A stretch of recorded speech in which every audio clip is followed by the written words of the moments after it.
Temple of Love. This track was originally recorded by the OJs. It's been redone by a gentleman out of Kitchener, Waterloo. Ladies and gentlemen, Erroll Starr, For the Love of Money.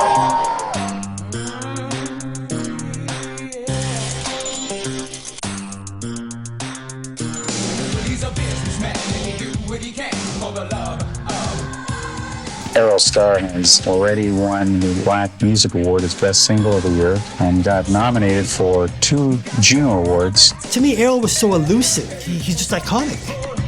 He was a showman. He had the voice, the looks. He had the whole kit going when he went on stage. Just the way he used to hold the mic. The guitar half swung around him. He was a black guy doing rock and roll. That's a good word. You like that word? Yes. Well, what does it mean to you?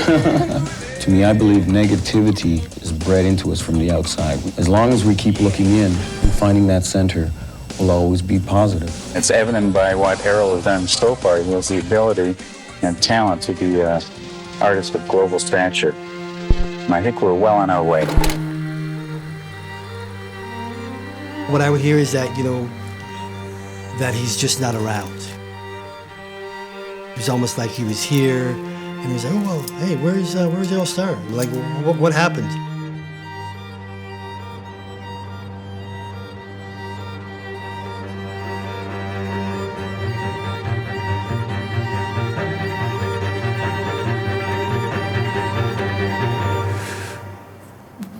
It was time.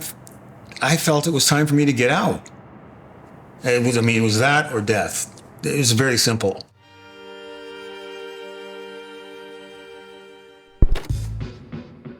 I was born in Jamaica on a dirt floor. We moved to England, migrated to England when I was 2. My dad had a great job there, so we stayed there for some time. And then we migrated to Canada. My father and my mother encouraged music. They were always playing music. Music was part of our family. It was our life. It was our love. My dad had a band. I'd always hear him play and practice, and I'd go, that's kind of cool. And he bought me a guitar. I picked it up by myself. And after maybe 3 or 4 months, he came by and heard me play, and he said, you're really good. Do you want to join my band? And it was an R&B reggae band. And I think I was about 14. At one point, I remember him performing with my dad, but I was like too young to understand. Like, he's playing at a club? How's he playing at a club? I had to get permission from the LCBO. I had to get a letter to be on stage while they serve liquor. Well, at 14, getting a taste of the stage, that was it. Being in my dad's band was one thing. I was still in high school, and we started the band in high school. They played in the garage a lot for that and the practice for that. And I became popular because my brother was a rock star. It was talent exploding on the stage. The whole neighborhood knew he could do it. Schools knew he could do it. We had to leave to go and play at another high school. The principal was like, where are you guys going? We said, we've got notes, we can go. And he said, well, if you guys go, don't come back. And we left. And we didn't come back. That was the beginning of the beginning. But it wasn't until I moved to Toronto that my Erroll Starr persona was really starting to be honed. Once you moved to Toronto, you were in the Mecca. It was about LIVE. It was about going to live shows. The music was coming in. It was just coming in rapidly. That's what it felt like. It just felt like music. The independent scene I found when I came to Canada was thriving. Queen Street rocked, club after club after club after club. I moved to Toronto. I worked at night, and in the daytime, tried to hone my writing skills and looked for a band. Eventually, a band came along that wanted to use my talent, and I went with them. I became the front man and lead singer for a band called Harbinger, one of the top club bands in Toronto at the time. Watching him was wild. It was like What they say, surreal? It's the way he used to move and control the audience with his voice. My job as an entertainer is to allow them to forget the world and be enveloped into what we do. That allows them to peel off a piece of that world that they live in day out and feel free. At the same time, I was not, let's say, a full member of the band. I was a hired gun. Insert here. Click. Works. Great. I needed me to be me. After taking some time off, writing some material, sending out some material to the record labels, getting some thumbs up, we want to hear more, we want to see you. That's when I said, okay, fine, it's starting to happen. We put together an amazing showcase at the El Macambo. It's the first time I was showcasing all the music that I've written, and it was the first time that the industry was actually seeing me as me on the stage. It was a all or nothing kind of deal. I first discovered Erroll Starr at the El Macambo Club. I was invited down by the departing A&R director from A&M Records, and this was the fellow that had signed Bryan Adams a number of years before. I went down with this fellow and saw Erroll for the first time, and his stage show was spectacular. And we were just, both of us were knocked out with this exceptional talent. The next day, basically, it's like, okay, so I got a deal. I got a management company. Let's get this record going. We released singles first, The Key, which went out to dance radio, and that went to #2 on the dance charts. Then we did another single called Holding Out For You.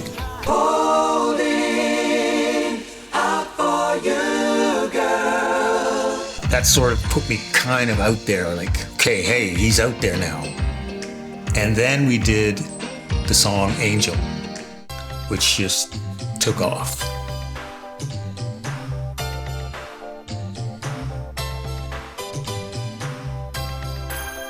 For Erroll, he was on a major label.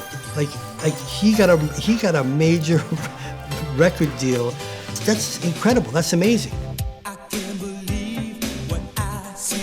But then, you know, when you have all these, you know, marketers and, you know, PR and all the rest of this stuff, and marketing this, marketing that, and they, oh shit, well, where do we put him? You know, how do we? He's black, he's rocking. Oh, we're stuck. If you're black, you remind people of the last black person that they came in contact with in a big way over the media. And at that time, what they saw was Michael Jackson, and they saw Billy Ocean. Dance songs. There's like an Ollie Ollie in for you if you're black and you're doing dance songs. I would imagine a lot would have been put on his shoulders to bring the bacon home and to do what was popular to do. If you're a black artist, it was going to be hard because the biggest thing and the lack of anything was getting commercial radio airplay. So, you know, how do you break? How do you have a hit? Personally, I think he didn't get the recognition that I felt he deserved. I mean, here's this great R&B voice, right? And because he's in Canada, which at the time was completely dominated with rock bands, it's like, you know, where do you put him? Is there even a radio station to play him? Radio wasn't very kind to black music in Canada or black music from anywhere. There was no outlet for it, right? The clubs was the only outlet. Anytime you're going to make money is if you're out there on the stage and you're selling your wares or selling your stuff right then and there. That's where you're going to make your money. For an R&B band, there was not a lot of venues available. There wasn't enough dates for us to stay alive. In one respect, it was like, okay, so you see that on a, you know, in some people's minds that I was becoming a big star, right? That's kind of the illusion of media. You're told this, and because it's on TV or wherever, you believe it. And so you see images of this person or whatever, and you see that they're and going into a limousine, getting out of a limousine, and you think, well, this person's, has got a lot of money, he's big stars, doing a lot, whatever. Well, that wasn't the case. That was the television side of my life. You feel like a star. You go out there, you do your thing, yay, woohoo, people love it, yeah. Limousine ride home, back to my rental apartment. That happened for some time. It was starting to sort of grate on my soul a little bit. What is this all about? Where am I really going? Is this real for me? At that time in the industry, and everybody knows it, cocaine was rampant, drugs was rampant. It was a party time. In my own stupidity or lack of self-awareness, I fell into that hole. And then I felt it was time for me to get out. And nobody wanted me to get out because that would stop the gravy train, right? It was, no, you can't say anything. You gotta take care of this on your own, or you do it. No, I needed to get out.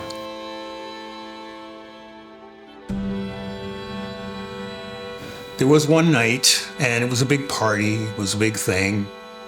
I was like, okay, I'm sitting at the bus stop. It was actually a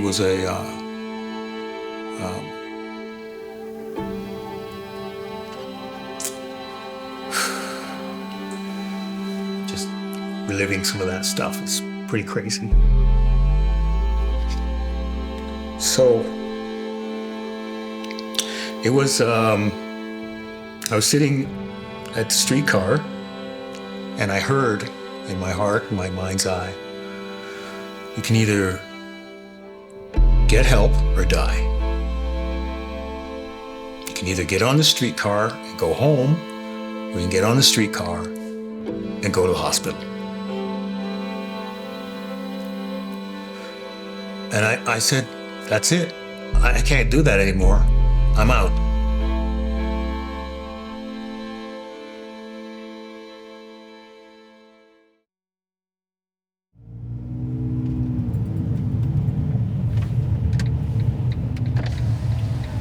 Hey, puppy. Hey, poo-poo.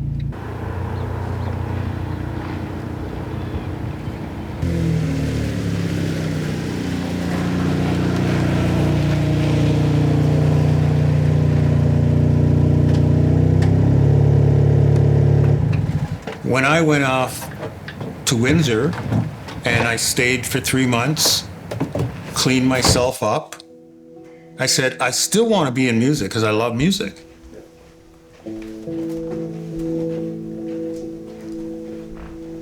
But I don't need to be the star. I don't need to be that stage thing.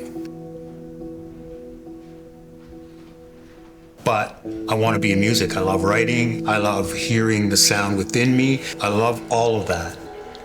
We track all the music right here. Creation of it takes place here with high, very high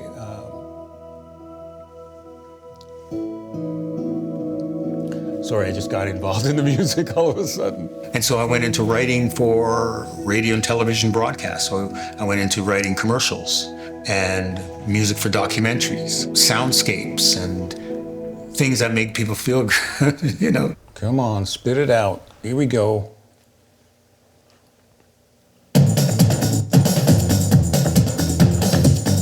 So this will be a very, very high tempo workout.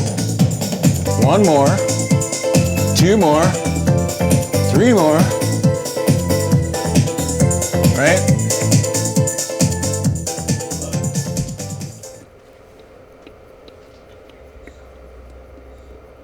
Going into rehab, there's no bars on anything. You could walk, right? And people did walk. But I was there to get back to, some sense of who I am, who I was. I have to thank my wife now, Lisa. I was there, she was in Toronto still. and she would take a bus to come and visit. And I mean, you don't have a lot of visitors, right? Because you're on program. She would, tell me some things and show me some things about myself that, I needed to look at. That was one of the pivotal things that happened to me. That, pretty much changed the trajectory of my life.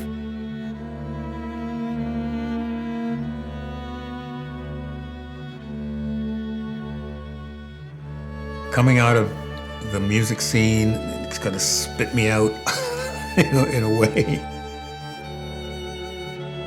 My whole life kind of blew up, and I took a path that, people were saying, no. And I said, no, I'm gonna leave this over here, and I'm gonna get myself straight. It was all a blessing, going and hitting rock bottom and saying, that's it, I'm out, and treating myself to, to life again.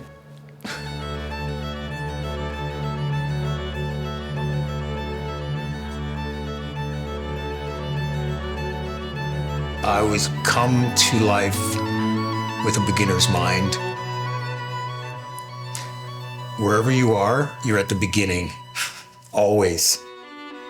It's just a matter of opening up to what the universe is presenting and then walking the path with integrity, with your life, with your loved ones. If you can do that, the rest is just a piece of cake, just icing on the top.